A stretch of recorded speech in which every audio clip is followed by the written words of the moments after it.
저희들이 지금 그 이슬람의 그 역사에 대해서 태동기부터 이렇게 네. 듣고 있는데, 처음 듣는 우리 청취자분들이 계시다면은 네. 전체처럼 정리 한번 해볼까요? 그림을 네. 그려보겠습니다.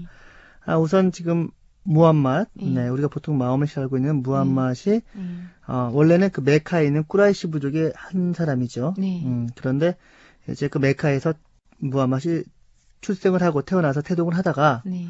거기에 세력을 키우다가 뭐 여러 가지 우여곡절 끝에 꾸라이시 부족이나 여러 부족들의 어떤 그 미움을 받고 메디나로 이주를 해갔습니다. 네. 그래서 네. 이제 메카에서 그 우상 숭배를 반대하고 하나님만을 섬기도록 그 신앙의 어떤 종교 선교를 하다가 그 꾸라이시 부족이 반대에 부딪힌 거죠. 그렇죠. 그래서 13년 동안 그 선교 생활을 마치고 이주를 하게 되죠. 메디나로. 메디나에. 네. 그래서 현재 지금 저희가 나누고 있는 얘기는 네. 무슬림들, 이슬람 세력들이 메디나에 있고 네. 또 원래 있었던 건 메카 사람들과 네. 갈등이라고 해야 될까요? 네. 그리고 하필이면 이 메디나의 위치가 네. 그 샴 지방이라고 네. 메카에서 샴 지방을 가려면은 이 메디나를 거쳐야 됩니다. 네. 네. 그래서 무역로, 네. 대상로예요. 네. 네. 자, 그런 상황이 있습니다. 네. 그래서 지난 시간까지는 그 대상로에 있는 아부스피안의 그 대상물을 가지고 여러 가지 충돌이 있었는데 드디어 이제 뭐 시위를 떠난 화살입니다. 네. 메카의 그 1300명 군인들과 네. 그다음에 메디나의 그러니까 무슬림들 300명이 300명이 네. 충돌하게 네, 되고 그러죠. 네. 그래서 이제 사도 무함mad께서는 그 바드르 지역, 그러니까 그 메카와 메디나 사이에 있는 바드르 지역에 이제 출정을 나갔는데 이때 이제 그 바드르 쪽에 보면 최초의 우물이 있어요. 근데 이쪽에 야영을 하려고 이제 했을 때 이때 알후밥이 사도 무함mad께 말하죠. 그러니까 이곳이 어떤 전략적으로 중요한 곳인지 아니면 하나님께서 이곳에 머무르도록 그 계시를 내리신 건지 이렇게 이제 물어보니까 사도 무함mad께서는 전략적으로 이제 중요한 곳이라고 생각을 해서 머문다라고 했죠. 그래서 네. 이때 알후밥이 말하기를 이제 이 알후밥은 이 지역을 잘 알고 있었어요. 그래서 여기보다는 그 메카의 꾸라이시 부족과 가장 가까운 우물에 그쪽에 야영을 하라고 권유하죠. 접근전을 펼치려고 하는 거죠. 네. 예, 그래서 그 가장 가까운 우물을 그쪽으로 야영지를 잡고 그 우물에 가서 큰 물통을 준비해가지고 물을 채운 다음에 그 우물을 다 막도록 그렇게 얘기를 하죠. 네. 그래서 그러면 이제 그 지역은 사막 지역이기 때문에 물이 가장 중요하잖아요. 그러네요. 물이 무기네요. 네. 네. 그래서 이제 그렇게 주장을 하고 이제 물통을 만들기 시작했어요. 가지고 이제 이 물통이 다 만들어졌을 때 이제 꾸라이시 군대는 이제 전투태세에 들어가게 되죠. 근데 이때 이제 그 꾸라이시 부족의 모든 그러니까 최고 지도자들이 다 여기 와 있었고 또 그 메카에 있는 모든 부족장들이 다 이쪽에 와 있었어요. 네. 그랬기 때문에 이쪽에서 만약에 이제 그 패배할 경우에 어떤 그 꾸라이시 부족은 메카의 주 지도 세력이었거든요.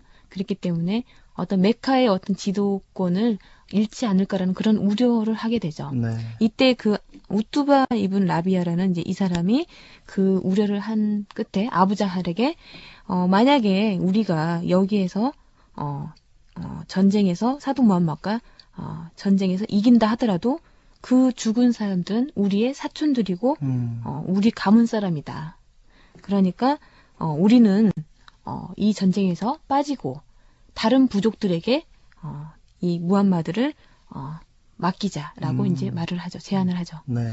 근데 이제 아부자할은 이 말을 듣고 너무 화가 났어요. 그러니까 아부자할은 이제 그 반대의 가장 중요한 인물이었기 때문에 네. 이 얘기를 듣고 화가 난 거죠. 그래서 이때 그 아미르 이브н 알 하드라미를 찾아가서 말을 해요. 그러니까 아미르는 누구였냐면은 아미르는 자신의 형제가 네. 그때 압둘라의 원정 때 그 대상로를 떠났다가 그 압둘라의 원정 그 시기에 만나서 그 화살을 맞고 죽게 되죠. 그 무슬림들이 쏜 화살에. 네. 그러니까 당연히 뭐 반무슬림이셨군요. 네.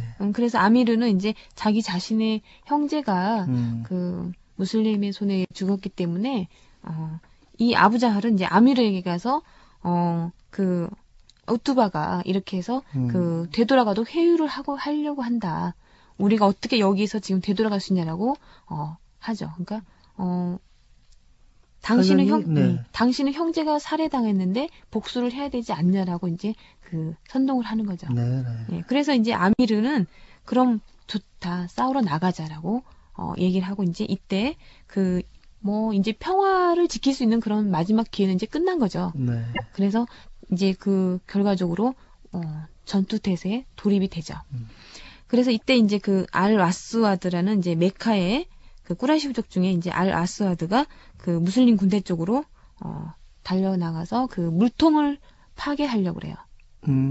지금 무슬림들은 물통을 많이 만들고 물통을 만들어서 그 물을 채워놓을 상황이죠. 우물을 덮어버린 상황이에요. 네. 근데 이때 그 물통을 부수려고 하자 이때 함자는 그 유명한 그 전 장수였죠. 네. 그래서 함자 손에 이 알-아스와드가 죽게 돼요. 꾸라이시 부족의 알-아스와드가. 네. 그래서 이 후에 다시 우뚜바가 이제 자기 자신의 형제와 그 아들을 데리고 다시 또 그 무슬림 쪽으로 나가죠. 네. 이때 이제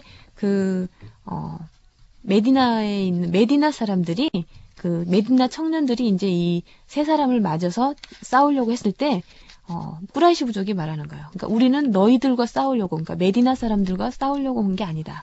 그러니까 메카에서 떠난 우리 부족들과 싸우려고 한다라고 이렇게 주장을 하면서 그들을 보내라 그러죠. 무슬림들은? 네, 그러니까 무슬림들을 보내라. 그러니까 메카에서 떠난 그 무슬림들을 보내라. 이때 이제 함자하고 알리하고 우바이다가 세 사람이 나가서 싸우게 되는데 이때 이제 함자는 샤이바를 그러니까 우뚜바의 형제인 샤이바를 죽이게 되고 알리는 그 아들인 알왈리드를 죽이게 돼요.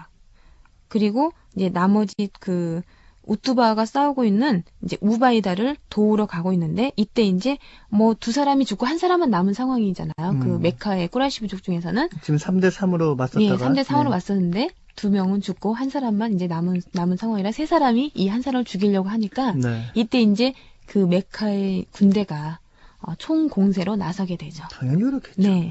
이제 전투 태세가 이제 본격적으로 이루어지려고 하는데 이때 이제 그 사도 무함마드 진영 이쪽에서는 사도 무함마드께서는 지금 어떻게 보면 싸움이 안 되는 싸움이에요. 그러니까 1300대 1300명과 300명은 거의 4배 가까운 그런 그 차이가 나잖아요. 정말 중과 부적이다. 네, 그래서 사도 무함마드께서는 이 전열을 정비를 하고 이 자기 자신들의 그러니까 무슬림들이 이 싸움에서 그 패할 것을 염려를 하게 되죠. 그리고 이때 이제 메카를 향해서 하나님께 기도를 드려요.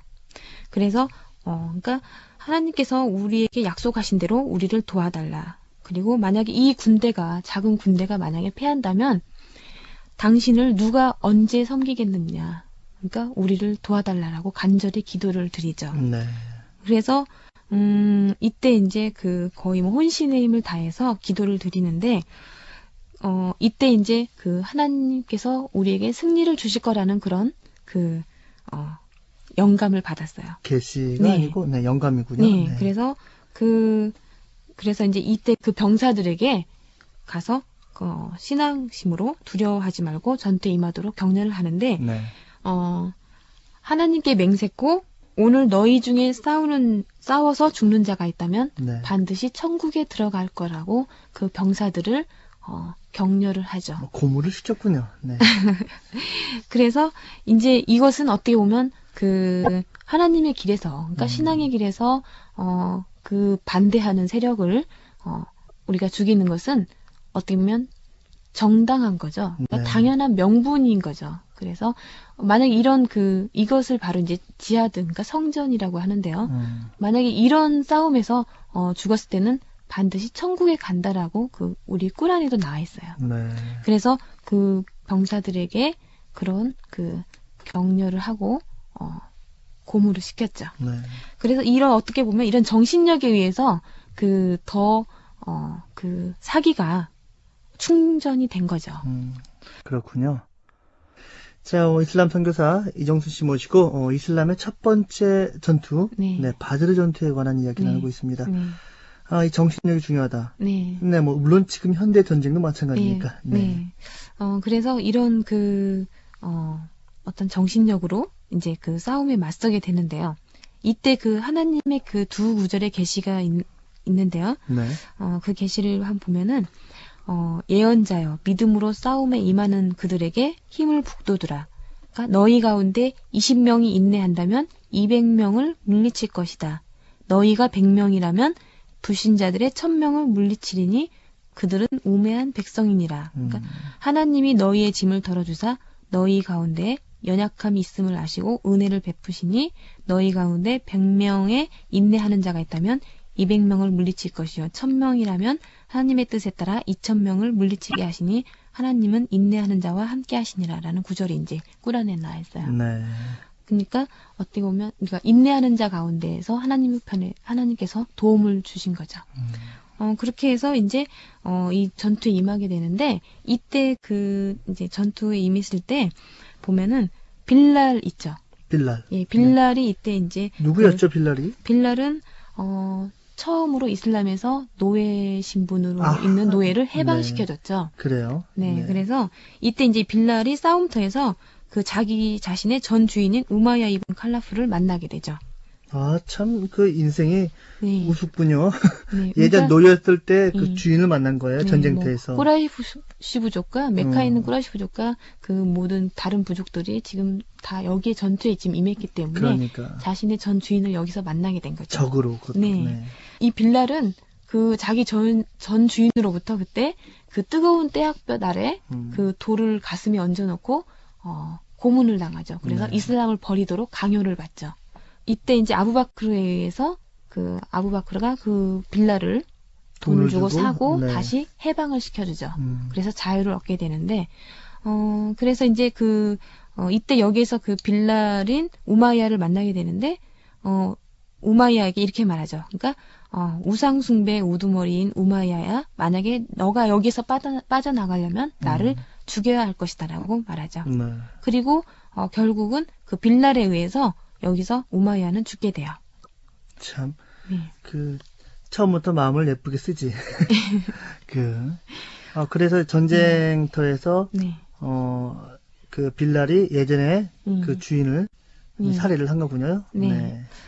그리고 그 아부자할이 있었죠. 그러니까 이제 그 꾸라이시 부족과 다른 부족들을 이끌고 여기 전투에 임한 이제 중심 주동자죠. 주동자죠. 네. 아부자할이 여기 이제 지금 싸움에 이제 임해 있고 아부자할을 보호하기 위해서 많은 그 군대가 이제 이 아부자할을 보호하고 있는 이런 상황이었는데 이때 이제 아부자할은 그 세 소년에 의해서 죽게 돼요.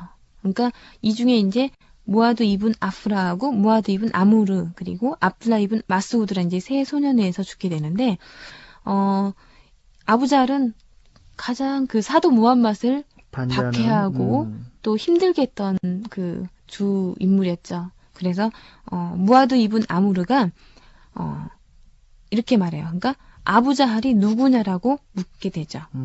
그러니까 저 적군 중에 아부자할이 누구냐. 그러니까 이제 그리고 그렇게 해서 이제 이때 그 아부자할은 그 군대로 인해서 이렇게 보호를 이렇게 호위대에서 이제 친위대 보호를 이렇게 딱 받고 있는 상황이었는데 어느 순간 이 그러니까 호위대가 약간 그 뚫리는 상황이 있었어요. 그래서 이때 그 무아드 이븐 아무르라는 16살 먹은 소년에 의해서 다리를 절단하게 돼요. 네, 절단 당하게 되는군요. 그리고 그 무아드 이븐 아프라에 의해서 두 번째로 다시 그 칼을 맞게 되죠. 그리고 압둘라 이븐 마스우드라는 그 소년에 의해서 아부자할이 여기서 참혹하게 이제 목을 베이게 돼요. 그래서 압둘라 이븐 마스우드가 아부자할의 목을 가져왔다고 그래요. 이렇게 해서 결국에는 이제 아부자할도 여기서 이 싸움에서 결국에는 죽게 되죠. 그러니까 뭐 무슬림들은 그 어떤 정신력이라고 그럴까 이런 걸로 인해서 정말 적과 혼신의 힘을 다해서 전쟁에 임한 거죠. 근데 이때 이제 그 기적이라고 할까요? 이때 이제 사도 무함마께서 우까샤에게 그 나무로 된 몽둥이, 그러니까 나무로 된 긴 막대기를 줬다고 그래요. 싸우기 위해서. 근데 이게 어떻게 보면 이제 하나님의 기적이라고 할 수 있는데 이게 이 나무 막대기가 칼로 변했다고 그래요. 그래서 칼로 변해서 그 전투에서 칼로 싸움을 할 수 있었다고 그래요. 그러니까 이제 그 당시에는 칼을 만들기도 힘들었고 재련하기도 힘들었고 그러니까 네. 귀했을 텐데 네. 그래서 칼이 없어서 막대기를 주었는데 네. 그 그러니까 막대기가 부족했는데 부족해서, 전투 장비가 네. 무슬림들은 부족했어요. 그런데 이 나무 막대기를 준 것이 칼로 변해가지고 네. 이게 이 전투에서 이제 어떻게 보면 뭐 하나님의 기적이겠죠. 근데 이것을 이제 그 꾸란의 계시를 통해서 말씀드리면은 하나님께서 도우신 그 부분을 말씀드리면은 꾸란 이제 8장에 나와 있는 구절인데요. 그대의 주님께서 천사들에게 말씀으로 영감하여 나는 너희와 함께 있으니 신앙인들에게 확신을 줄 것이며 내가 불신자들의 마음을 두렵게 하리니 그들의 목을 때리고 또한 그들의 손가락을 때리리라. 그들을 살해한 것은 너희가 아니라 하나님께서 그들을 멸망케 하였으며 그들에게 던진 것은 그대가 아니라 하나님께서 던지셨음이라. 이는 훌륭한 시험으로 믿는 자들에게 은혜를 베풀고자 함이니 실로 하나님은 들으심과 아심으로 충만하심이라. 이런 이제 꾸란 구절이 있는데요. 네. 여기에서 보면 이제 그 불신자들의 마음을 두렵게 하고 그들의 목을 때리고 손가락을 때리라는 하나님의 그 계시가 있죠. 실제로 이제 이때 전투에 임했던 무슬림들이나 아니면은 꾸라이시 부족의 어떤 증언에 의하면 실제로 여기 문제 천사가 나오잖아요. 네. 그러니까 보이지 않는 천사에 의해서 천사 군대에 의해서 이 꾸라이시 부족이 멸망했다고 돼 있는데 실제로 이제 아까 말한 무슬림들이나 메카의 이제 꾸라이시 부족들의 어떤 증언에 의하면 예를 들어서 무슬림들이 이게 칼로 치지 않았어도 네. 이때 꾸라이시 부족의 그 군대는 이렇게 목이 베어져 나가고 그랬다고 그래요. 그러면은 지금 이정순 씨 얘기 네. 들어보니까 네. 바드르 전투는 무슬림들이 승리를 했네요. 예, 결과적으로는 여기서 이제 꾸라이시 부족은 이제 최후에 이제 싸우다가 도망을 치게 되는데 1300대 300이 싸움을 했는데 네. 그래서 여기서 이제 꾸라이시 부족들 중에 이제 메카의 군대는 70명이 사망하고 70명이 포로로 잡혔다고 그래요. 네. 그리고 무슬림들 중에는 메카에서 메디나로 이주한 무슬림 중에는 6명이 사망을 하고 메디나에 그러니까 무슬림들 원래? 메디나의 무슬림들은 네. 8명이 죽었다고 그래요. 그래서 무슬림들은 총 14명이 이 전투에서 사망을 하게 되고 메카의 군대는 70명이 사망하고 70명을 포로로 잡게 되죠. 결과적으로 이제 여기에서 무슬림들이 승리를 이끌게 되죠. 네. 그래서 이제 꾸라이시 군대는 후퇴를 하게 되고 이 생포한 포로들을 데리고 이제 메디나로 돌아가게 되죠. 네. 이 바드르 대전투를 통해서 이제 아라비아 반도에서는 큰 이제 무슬림 세력이 더 형성되게 되죠. 그리고 아랍 부족들의 어떤 단결 운동이 여기에서 시작이 되게 되는 거예요. 네. 네. 지금까지는 네. 사실 조심조심했잖아요. 네. 쉬쉬하고 예. 무슬림들이. 네. 그런데 이 전투를 통해서 뭐 자신감도 얻고 네. 좀 계기가 됐을 것 같아요. 좀 세력을 확장시켜 나올 수 있는. 예, 큰 계기가 이제 된 거죠. 근데 이때 당시에 사도 무함mad께서도 이제 직접 전투에 같이 임하셨는데 이때 사도 무함mad께서는 자신의 이제 교우들에게 이 적진에서 맞서 싸우는 이제 메카의 꾸라이시 부족과 다른 부족들 중에서 몇몇 지도자들은 죽이지 말라라는 그런 명령을 했다고 그래요. 왜요? 예, 근데 이 중에 이제 바누 하신 가문, 그러니까 사도 무함mad의 가문도 있고 사도 무함mad이 또 꾸라이시 부족의 일원이잖아요. 예, 그런데 사실 그런 이유라기보다는 사도 무함mad께서 13년 동안 예언자로서 13년 동안 메카에서 많은 박해를 받고 이런 과정 속에서 사실 바누 하신 가문은 가장 든든한 지지자였어요. 네.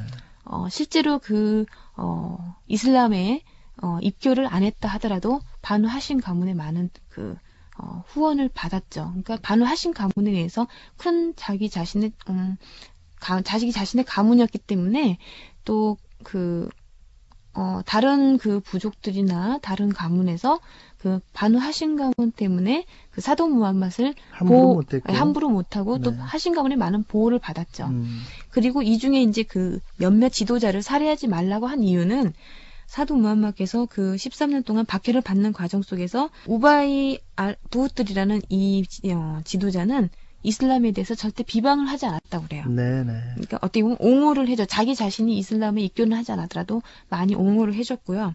그 당시에 가만히 있었다는 것 자체만 하더라도 옹호죠. 그러죠. 그리고 이때 당시에 이제 그 헤지라 이전에 불매운동, 그러니까 3년 동안의 불매운동이 있었을 때, 이때 그 불매운동 과정에서 무슬림들은 정말 굶어 죽을 수밖에 없는 상황까지 갔었죠. 3년 동안 어떤 물건도 살 수 없고. 그다음에 아무것도 구입할 수 없는 그런 상황으로서 다른 그 메카의 시내에서 그 외곽 도시로 쫓겨났었잖아요. 네. 그래서 이런 상황에서 불매운동 과정에서도 그 무슬림들에게 도움을 주는 그 뭐 낙타와 양들을 이렇게 보내서 밤에 몰래 그 고기를 보냈던 그런 그 지원자도 있었고 또 이때 당시 그 불매운동을 폐지시킨 그 도움을 줬던 그 지도자들도 있었죠. 귀족층들도 있었죠. 그래서 결과적으로는 불매운동의 폐지가 그 무슬림들에 의해서가 아니고 그 반대 세력에 의해서 폐지가 됐던 거죠. 네네. 이렇게 해서 이 몇몇 사람들은 이제 살해하지 말도록 했는데 어떤 그 뭐 우상 숭배를 했다 하더라도 그들이 한 선행에 대해서는 그 가치를 인정해줬다는 거죠. 네. 자, 이렇게 바드르 전투가 끝이 났습니다. 뭐 앞으로는 이 무슬림의 세력이 더 확장이 되고 더 여러 가지 많은 활동이 있을 것 같은데 그러면은 다음 시간에는 어떤 내용으로 말씀해 주시겠습니까? 다음 시간에는요 이제 그 전쟁 후에 어떤 포로들의 문제라든가 이제 그 뒤에 이야기들을 제가 다시 해드리겠습니다. 네. 자, 오늘 선교사 이정순 씨 시간 내주셔서 감사하고요. 다음 시간에 인사드리겠습니다. 네, 감사합니다. 사람 알레이쿰. 네, 와 알레이쿰 아살람.